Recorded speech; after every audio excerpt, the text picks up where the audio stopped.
ആശീഷ, ഒരു ചോദ്യം കേട്ടെ, റെഡിയാണോ? ചോദ്യം ഇത്രയേ ഉള്ളൂ. ലോക അറബിക് ദിനം എന്ന ഉത്തരം പറയുകയാണെങ്കിൽ ഇതിൽ നിന്നൊരു പഞ്ചം. മാഷാ അല്ലാഹ്, ഇത്രയും ശരിയായിട്ടുണ്ട്. അപ്പൊ ഇതിൽ നിന്ന് ഒരു മഞ്ചെടുക്കാം. ഒരു ചോദ്യം ചോദിക്കട്ടെ, ഉത്തരം പറയുകയാണെങ്കിൽ ഒരു മഞ്ചെടുക്കാം. ഓക്കെ, ചോദ്യം ഇത്രയേ ഉള്ളൂ. എന്നാണ് നമ്മുടെ അറബിക് ദിനം?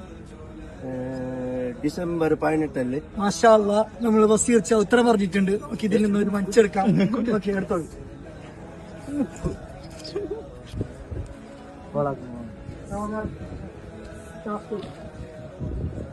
ഇതാണോ ലാസ്റ്റ്? ഇത്രയേ ഉള്ളൂ. നിങ്ങൾക്ക് 15 സെക്കൻഡ് സമയം തരാം.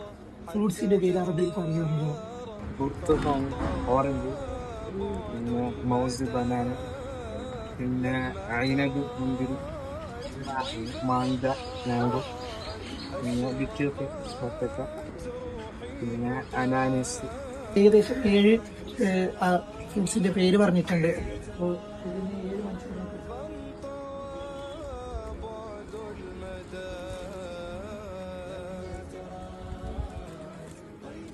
പ്രിയമുള്ളവരെ, അറബി ഭാഷ എന്നതിലുപരി ഇരുട്ടിൽ നിന്നും വെളിച്ചത്തിലേക്ക് നയിച്ച വലിയൊരു വിപ്ലവത്തിന്റെ അടയാളം കൂടിയാണ് അറബി എന്നുള്ളത്. ലോക അറബിക് ദിനം ഡിസംബർ 18.